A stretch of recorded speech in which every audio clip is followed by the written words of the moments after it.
अस्सलाम वालेकुम स्टूडेंट्स, आप लोगों को आवाज़ आ रही है?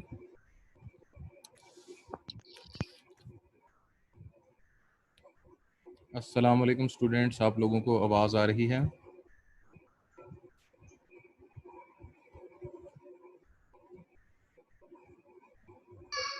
वालेकुम सलाम जी सर, आ रही यस सर। सही।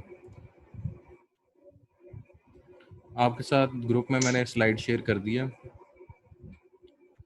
जो थ्योरी ऑफ प्रोग्रामिंग लैंग्वेजेस की अब हम स्लाइड्स पढ़ रहे हैं, इसका थीम ये है कि स्लाइड में जो पेपर से रिलेटेड क्वेश्चन होगा वो मैंने रेड हाईलाइट किया होगा, और लेक्चर के दौरान मैं आपको इन्फॉर्म कर दूंगा कि इस सवाल का आंसर क्या है, और उसके आंसर में आपने कौन सी स्लाइड कितनी लिखनी है वो स्कोप भी क्लियर कर दिया जाएगा। तो हम लेक्चर शुरू करते हैं थ्योरी ऑफ प्रोग्रामिंग लैंग्वेजेस का। सबसे पहला क्वेश्चन है जी, why are there so many programming languages? जो प्रोग्रामिंग लैंग्वेजेस हैं वो इतनी ज़्यादा वैरायटी क्यों हो गई है? तो इसके पीछे ये मुख्तलिफ फैक्टर्स हैं जो कि मैं अभी यहाँ रीड आउट करने लगा। Evolution, we have learn better ways of doing things over time. Socio economic factors, properties relating to ownership interest, commercial advantage. Oriented towards special purposes, oriented towards special hardware, drives idea about what is pleasant to use. तो जितने भी हमारे पास इस time community है, programmer developers की community, वो मुख्तलिफ feature sets को पसंद करती है। कुछ लोग कहते हैं जी बेसिक लैंग्वेज आसान है, वो इंग्लिश के करीब तरीन है, इसलिए वो लिखना समझना आसान है, तो उनकी प्रेफरेंस है जी वो ह्यूमन रीडेबल ज़्यादा होनी चाहिए। कुछ लोग कहते हैं जी सी लैंग्वेज जो है वो परफॉर्मेंस वाइज बहुत तेज़ है, प्रोसेसर की स्पीड सबसे अच्छी जो है ना वो सी के कोड के अंदर नज़र आती है। एप्लीकेशन जो फास्ट रन होती है वो सी के कोड की फास्ट रन होती है, तो ये उसका फीचर सेट हो गया कि जी वो उसकी परफॉर्मेंस ऑप्टिमाइजेशन ज़्यादा अच्छी है। तो मल्टीपल फीचर सेट्स एग्जिस्ट करते हैं प्रोग्रामिंग लैंग्वेजेस में। फिर एक है जी, जिस तरह अब जो ऑब्जेक्ट है, मिसाल के तौर पे पाइथन के अंदर आप एक ऑब्जेक्ट बनाते हैं और उस ऑब्जेक्ट के अंदर आप मुख्तलिफ उसके एट्रीब्यूट सेट कर सकते हैं। तो वही ऑब्जेक्ट आप जावा में भी बना सकते हैं, वही ऑब्जेक्ट आप मैटलैब की कोडिंग के अंदर भी कर सकते हैं। तो कौन सा ऑब्जेक्ट आपके लिए समझना और उसको इस्तेमाल करना विद पैसेज ऑफ टाइम आपके लिए ज़्यादा आसान है, आप उसको सूट करते हैं। तो ये आपका प्रेफरेंस है उन फीचर सेट की तरफ। पहले सवाल का जवाब बेसिकली ये है कि मल्टीपल फैक्टर्स थे जिन्होंने मुख्तलिफ लैंग्वेजेस के वजूद में लाने की वजह बने। जो अगली स्लाइड है जी, what makes a language successful. अच्छा, ये स्लाइड पढ़ाने से पहले मैं आप लोगों को अब एक यहाँ चीज़ एडवाइस करना चाहूँगा, क्योंकि ये है जी थ्योरी ऑफ प्रोग्रामिंग लैंग्वेजेस का सब्जेक्ट है। इसमें जहाँ जहाँ पे जितनी लैंग्वेजेस की मिसालें दी है ना, आपको पूरी लिखनी होंगी। मिसाल के तौर पे what makes a language successful, अब ये वो फीचर सेट्स हैं जो कि मुख्तलिफ लैंग्वेजेस के हैं। मिसाल के तौर पर जी, easy to learn, BASIC, Pascal, Logo और स्कीम। अब ये इसने 4 प्रोग्रामिंग लैंग्वेजेस की मिसाल दी है, तो आपको चारों के चारों नाम आने चाहिए। Easy to express things, easy use, fluent, powerful, C, Common, Lisp, APL, Algol 68, Perl. ये वो जो परफॉर्मेंस ऑप्टिमाइज्ड है। Easy to implement, BASIC, Fortran, possible to compile, very good, fast slash small code, Fortran, backing of a powerful spooner, company और individual contribution, COBOL, PL Ada, Visual Basic. ये जो application company specific हो जाती है, जिस तरह financial application या फिर जो आपके मैथमेटिकल कैलकुलेशन से related programming languages. Wide dissemination, spreading information at minimal cost, Pascal, Turing, Java. वो लैंग्वेजेस जो ओपन सोर्स हैं, उनके टूल्स ओपन सोर्स हैं। तो ये मुख्तलिफ फीचर सेट हैं जो कि उस लैंग्वेज को कामयाब करते हैं।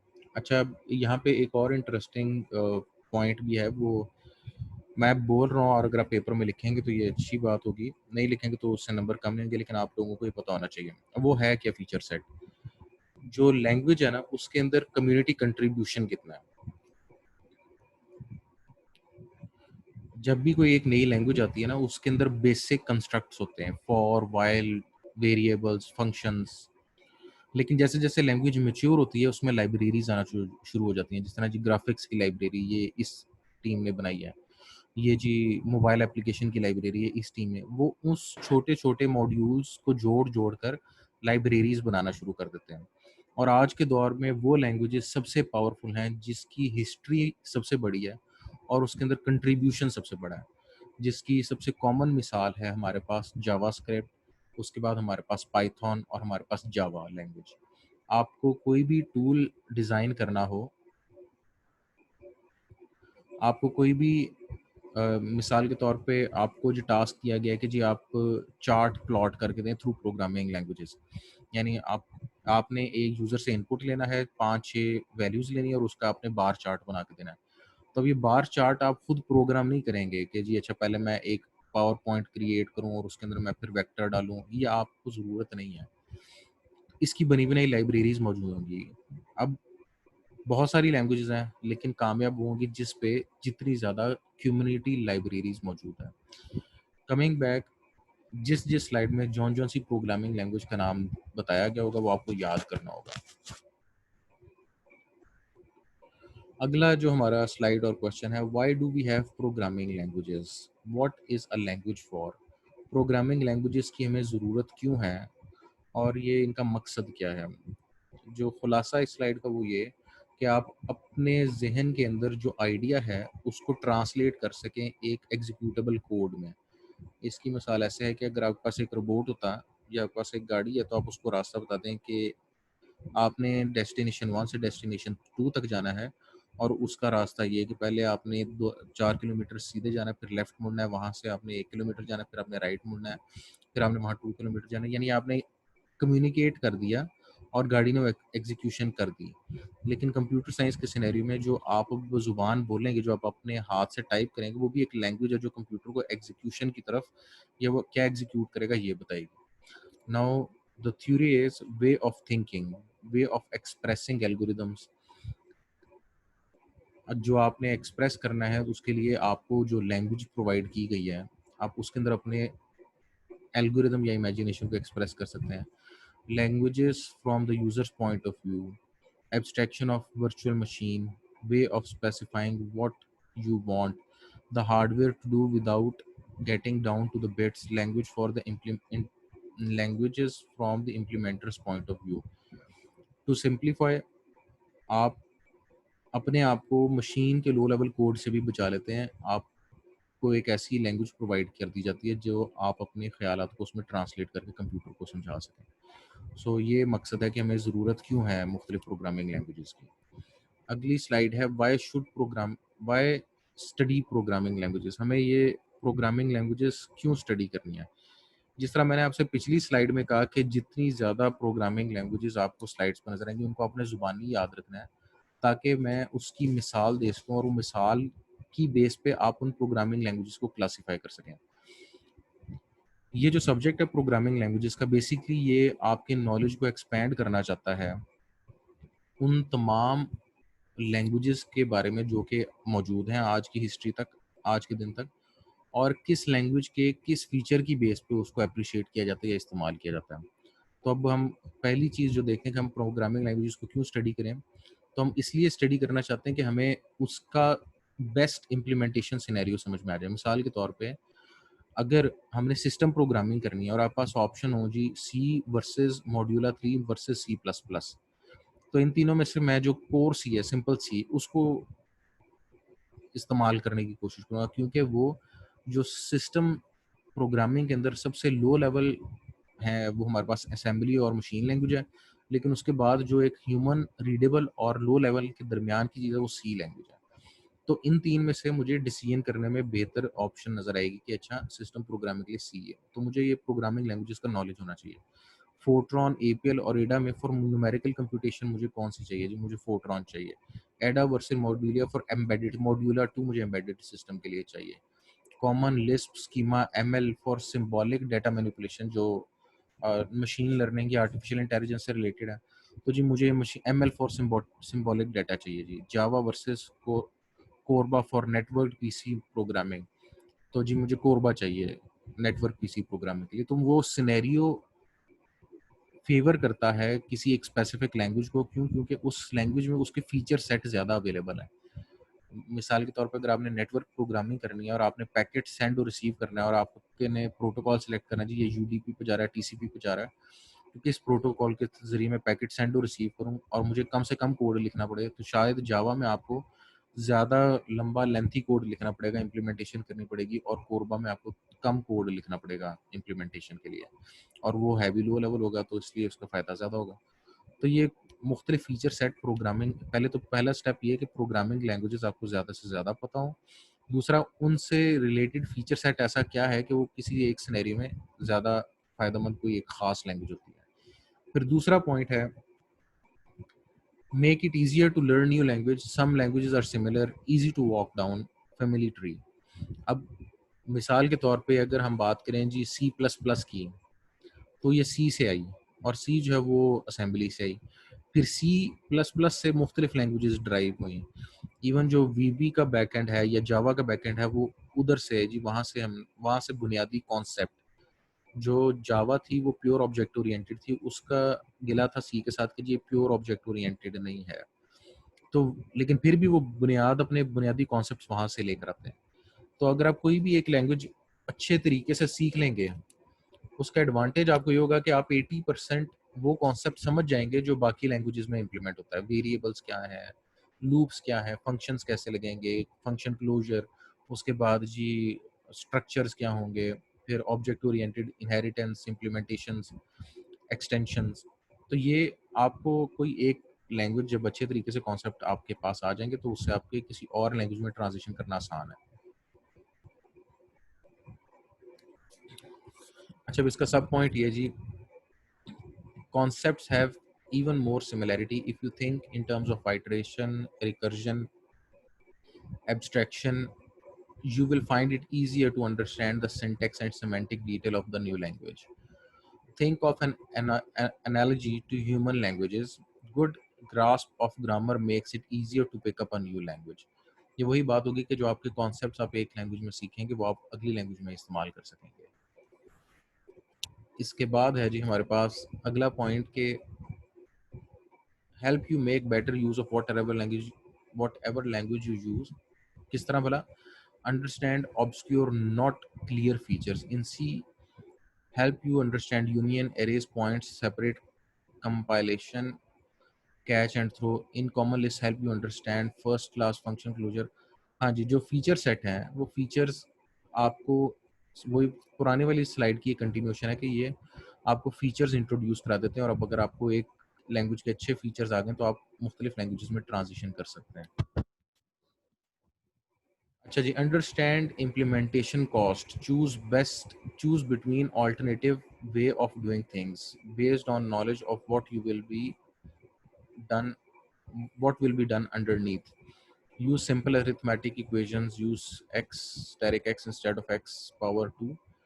अच्छा, ये इम्प्लीमेंटेशन लेवल पर बात आ गई है कि अगर आपने प्लस प्लस, जिस तरह हम कहते हैं जी सी प्रोग्रामिंग में आई प्लस प्लस, तो ये इंक्रीमेंट कर देगा।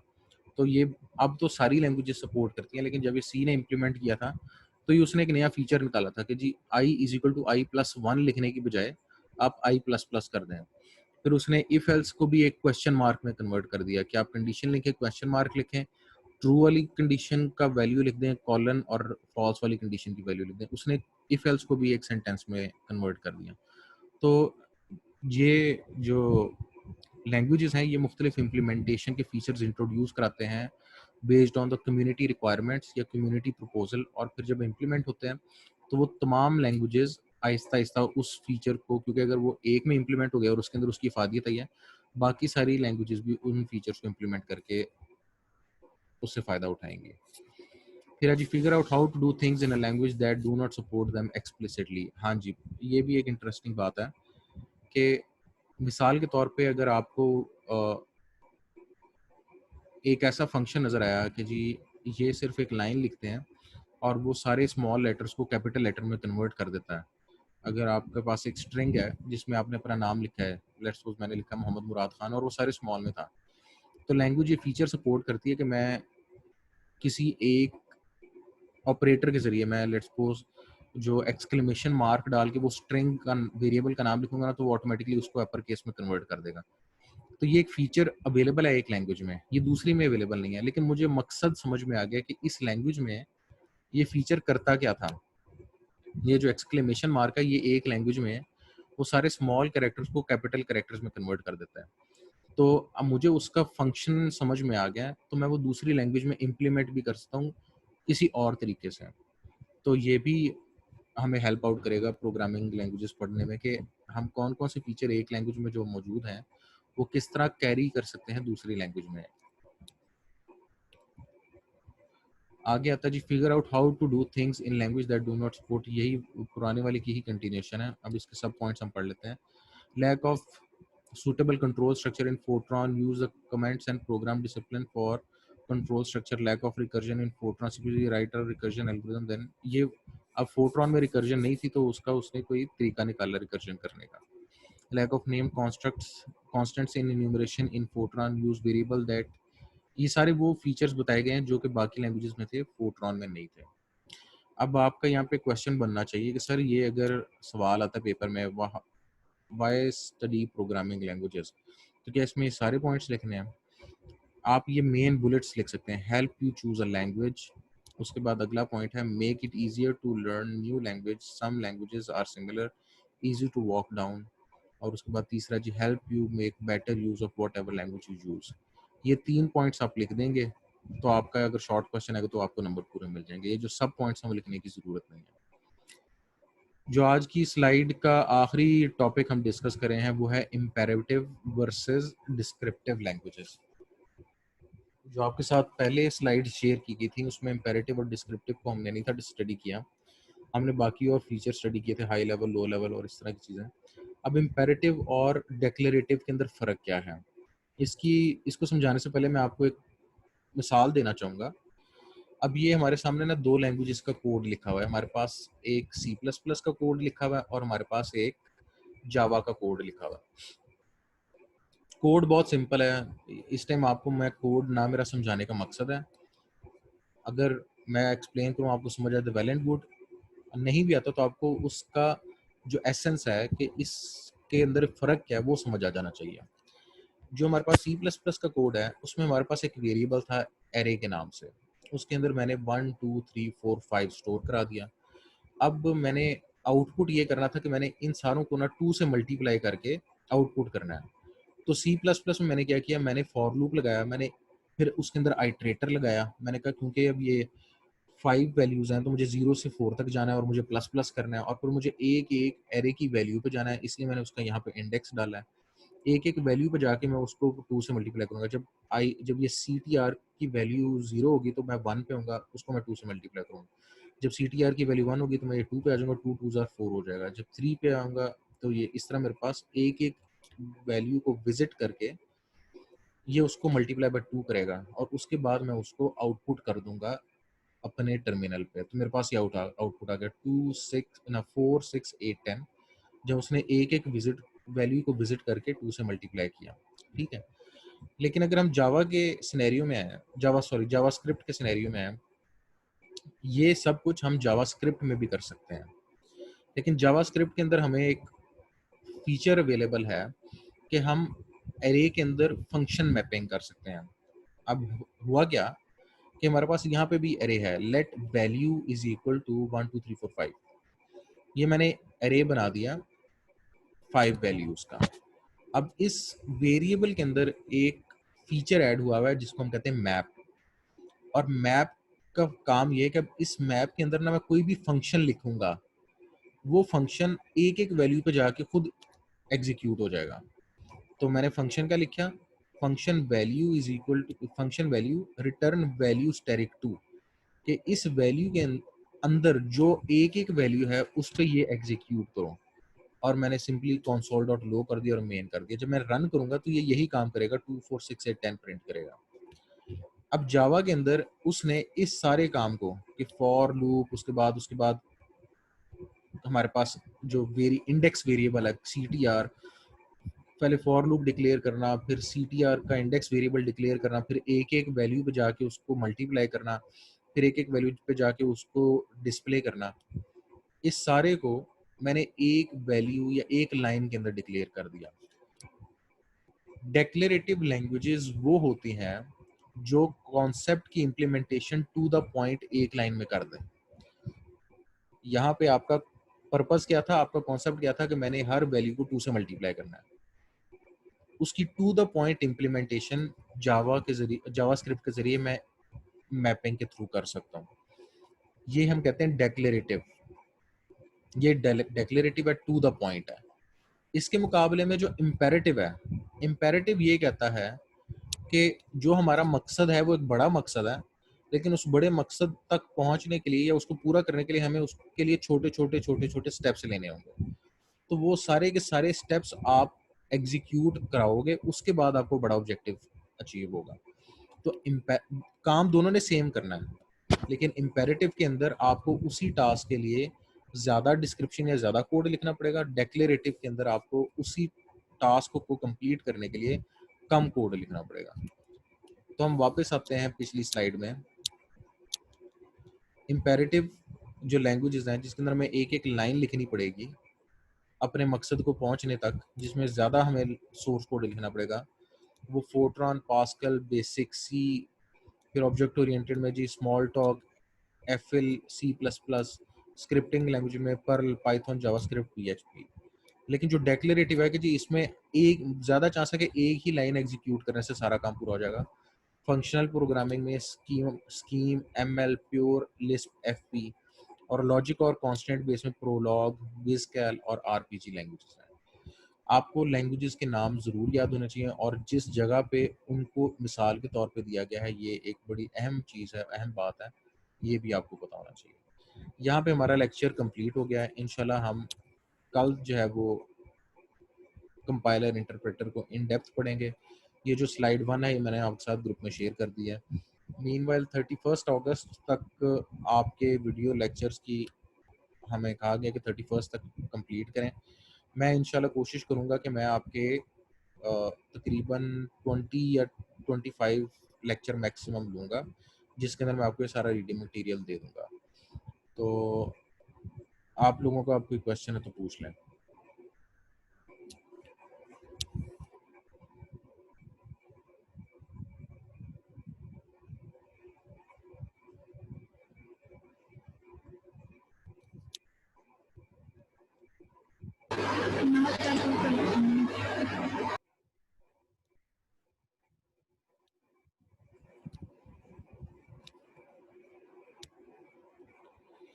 ठीक है जी, स्टूडेंट्स का मैसेज आया, नो क्वेश्चन। तो हम सेशन एंड करते हैं। मैं उम्मीद करता हूँ आप और आपके घर वाले सब खैरियत से होंगे। खुदा ना खास्ता अगर किसी पे मुश्किल वक्त, अल्लाह पाक उस मुश्किल वक्त को आसान कर दे। मुझे, बाकी क्लास फेलोज़ को और बाकी रिश्तेदारों को दुआ में ज़रूर याद रखिएगा। मोमिन जो है वो नाउमीद नहीं होता, तो इंशाल्लाह आपने नाउमीद नहीं आना। ओके स्टूडेंट्स, अल्लाह हाफिज़।